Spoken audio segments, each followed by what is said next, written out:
What's up, everybody? It's Joey J. What's going on? Just chilling, taking my medication.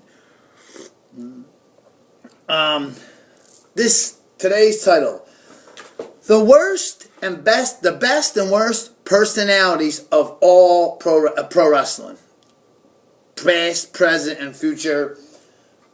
The worst and best personalities of the past, present, and future. Let me get my flip-flops over here. Oh, here they are. Who, I'm talking in the ring, outside the ring. Who's just cool-ass dudes? Who's a dickhead? Who's cool? Who's not?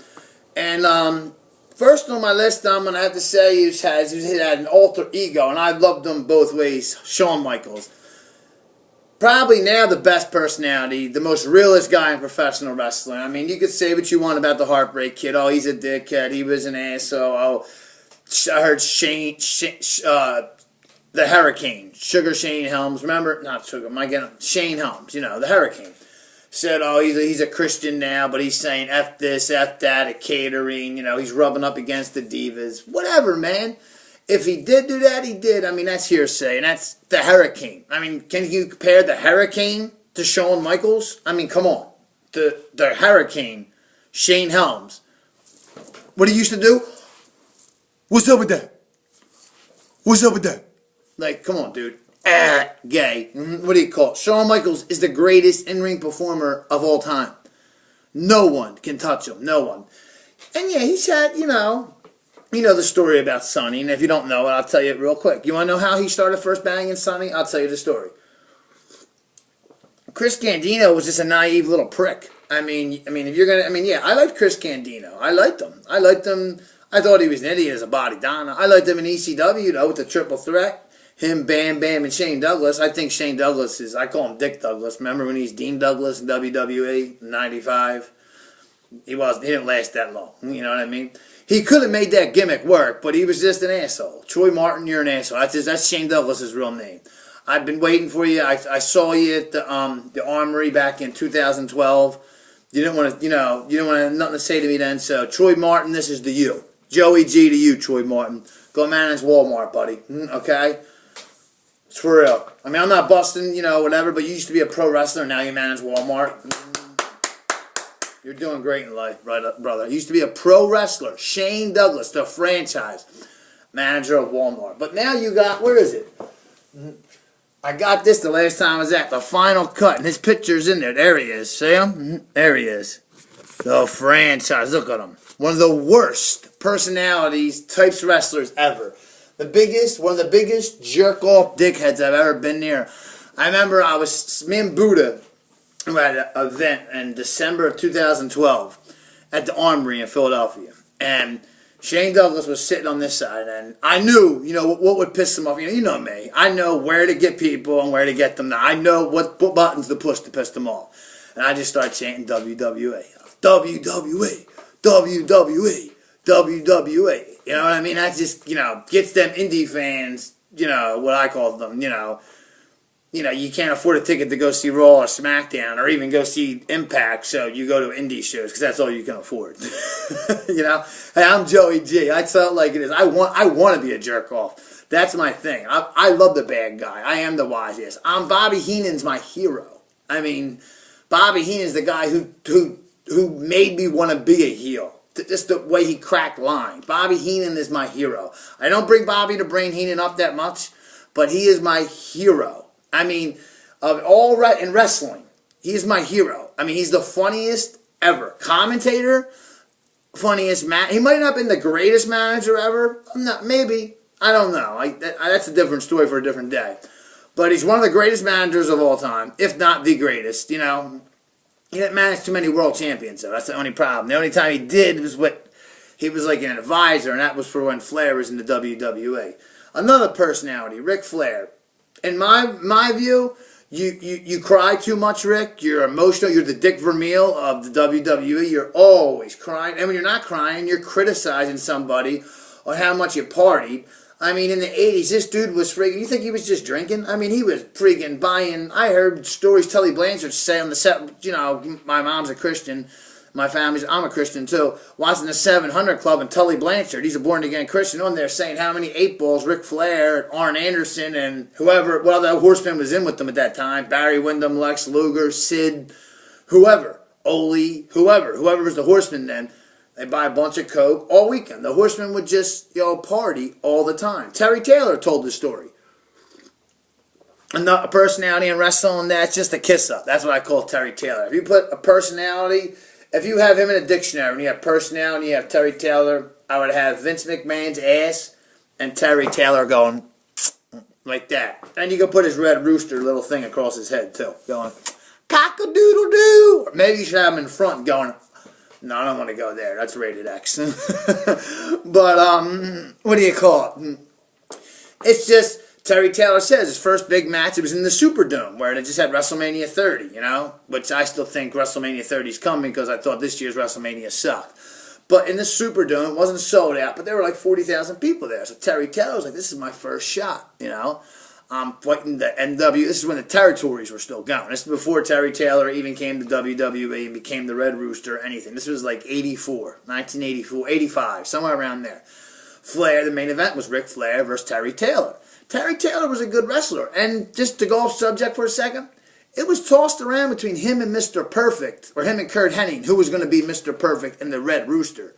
Kurt Hennig could have been the Red Rooster, and Terry Taylor could have been Mr. Perfect. I don't know. I don't think that. I think Kurt Hennig did. I think Terry Taylor could have did the Mr. Perfect, but I think Mr. Perfect, Kurt Hennig, one of my favorites of all time, they did it right. Terry Taylor, you're good as the Red Rooster. Okay, anyway, the story is, Terry Taylor's all getting ready. He's all hyped. He's like, I'm fighting Ric Flair tonight. It's a big night. Flair comes in. Terry Taylor, I read the story's on YouTube somewhere. I read it. I listened to it about 3 months ago.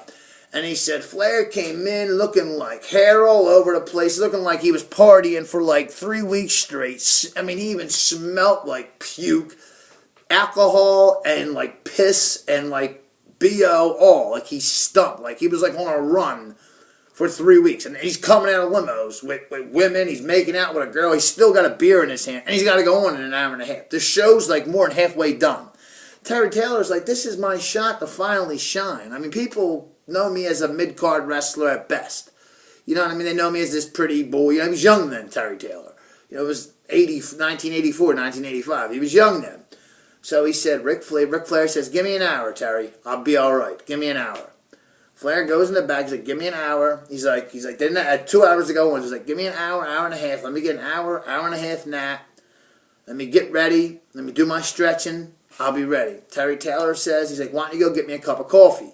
Flair said that to Terry Taylor. Terry Taylor was like a rookie at the time. Flair, he's been in the business since 72. I mean, this was 84, 85, so he's a 12, 13-year vet. So Terry Taylor goes to get him a coffee, comes back an hour later. Flair's fine. Red robe on, locks down, the red trunks, ready to go. Terry Taylor said he couldn't believe it.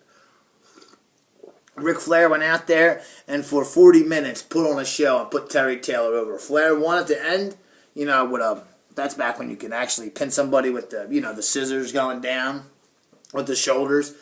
And, Flair won. But Flair, just the personality that can be a sissy and then he can be the best bad guy. I mean, like, for instance, the NWO. The NWO made Flair look like a sissy. I mean, with that priority when Double A had the retirement and the NWO mocked it, I loved it. I mean, that was just must-see great TV. With Kevin Nash, they mocked Arn Anderson's retirement. I thought it was great. That was great TV. I don't see nothing wrong with it. It's entertainment. I would have made it worse. I would have made it better. You know what I mean? I would have had it really good. I would have had like their families there and I would have made it great, way better. Ric Flair's just an idiot. He's not in touch with today's sport, what people want. You know what I mean? I'm not talking about having it raunchy. But you gotta know what people want nowadays. You know what I mean? And the best and worst types of Hulk Hogan, the biggest scumbag ever. He'll tell you on TV in the 80s, say your prayers, eat your vitamins, all this. But behind the politics, we've seen it. Bash at the Beach, 2000. Vince Russo gets up on gets on the microphone and says it. All day I've been playing politician with this guy. Hogan's gotta win. Why do you have to win, Terry? Why? That was 2000. You were 45 years old. Why did you have to win over Jeff Jarrett, who was 38, 39? Why did you, Hulk Hogan, have to win? Especially at a sinking Titanic. And that's what gets me. People blame Vince Russo for WCW like idiot nerds like Mike Tenay and geeks that hide behind their computer and say, Vince Russo's this and Vince Russo. Vince, I'm down with you. You're clique for life. You were my clique, the Joey G clique for life. Vince Russo and Ferraro changed this sport for the best. Actually, it was Eric Bischoff. And I don't care what anybody says. And Vince McMahon can get mad, and I hope I am working for the WWE really soon, one day. And I know my charisma, and I know I can. I know I got what it takes, and I know I got the charisma and the passion to give people will pay to see me. Because I can get up there and give them a show, and I can make the people love me, and I can make them hate me. But I'll tell you, I love to be hated. Come on and boo me. Come on and boo me. That's what I'll be doing. But I won't want the cheers. I want the boos. Come on. Boo me, come on, because none of these can beat me and have my hot chick in the ring with me. You know what I'm saying? Straight up. Cousin Mikey Noor, Brickfist, what's up? Stacy, Click Chick, what's up? Buddha, what's up? Everybody, Charlie O'Neill, everybody, the click for life. You know what I'm saying? But Kevin Nash, another great personality, a funny-ass dude. Scott Hall, I mean, could be a moody dude, you know. Scott Hall, one of my favorite wrestlers, and Shawn Michaels, great personality. Edge, there's two sides of Edge. I mean, I've seen the side of Edge where he's cool, but I've heard the side of Edge where he could be a dickhead. Like, people at the Wachovia Center told me, like, Edge can't give you the time of day. Santino Marella, I heard he was a really nice guy. Randy Savage was always a nice guy. A story with the Shawn Michaels and Marty Jannetty, a quick story. They were in a hotel in Chicago in 92, 91, right before the Rockers broke up, before Shawn threw Marty through Beefcake's window.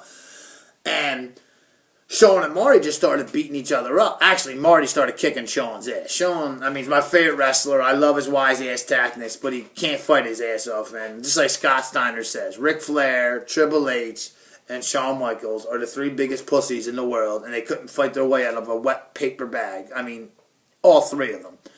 Triple H might be able to, but Ric Flair and Shawn Michaels, I mean, Shawn Michaels, you might be able, you might have heart, but he can't fight. He can't. He ain't like a Bret Hart or Undertaker that can fight in the streets, or a Kevin Nash. Even Sean Waltman can fight. Shawn Michaels, I mean, I like him. That's my boy, my favorite wrestler of all time. But, I mean, your boy, even best friend Scott Hall, even says Shawn can't fight. You know what I mean? Shawn's a wise-ass pretty boy. You know what I mean? And I love Shawn for that. But, you know, Marty and him are fighting, and Marty was giving it to him. And Marty, why would Marty Jannetty have something to lie for? I mean, he's an alcoholic. He's wrestling for the Indies, and I still like Marty Jannetty. But what does he have to lie for? You know what I'm saying? Anyway, getting back on the personalities with Marty Jannetty. They were fighting. And here they're fighting, but nobody really knew who they were. So they're fighting. They go out to the lobby of Chicago. You know what I mean? And they just, I guess they were doing a house show at the Allstate Arena. I'm guessing this. To me, it was the United Center wasn't built then. They were doing a house show at the Allstate Arena. And the cops come to lock Marty and Shawn up for fist fighting. And, you know, the Macho Man comes by, so all the cops see the Macho Man. They're like, let me get your autograph for my kid and my wife. We know you're the Macho Man. Hogan already left the WWE. Now, Hogan was still with the WWE at that time, but he wasn't there, you know? And because, you know, all the cops would have jumped on his dick like no other. But, you know, Macho Man, he just said, they told, you know, Macho Man was like, what's going on here, brother? You know, Marty Jannetty tells the story great. And, you know, the cops said, well, we have two wrestlers fighting. It's a domestic dispute, no big deal. And Savage, Macho Man was the man. Tight, great personality. One of the greatest personalities in wrestling. He said, no, brother. And the thing was, a month later, the Rockers did break up. Randy Savage said, no, that's Shawn Michaels and Marty Jannetty. They're friends of mine. They're the Rockers. They're working on a skit for a show coming up, for a storyline. It's no real fight. I mean, They got blood on them, but, you know, they're messing around. Macho Man got them out of that because Macho Man was a stand-up guy. The Ultimate Warrior was a stand-up guy. Jake the Snake was a stand-up guy. You know what I'm saying? Even though Ric Flair can cry and bitch sometimes, he was a stand-up dude. Scott Hall, Kevin Nash, say what you want about them. The Clique, Shawn Michaels, there's Sean Waltman, Triple H, they're straight up. At least they'll tell you. You might not like what they say, but they'll tell you. Hulk Hogan's a scumbag, and so is Brutus Beefcake, the king of the Hulk Hogan Suck My Dick Club. Straight up. Beefcake, Ed Leslie, you suck. They should have shattered your whole face. This is Joey G. My views, I'm out. Peace.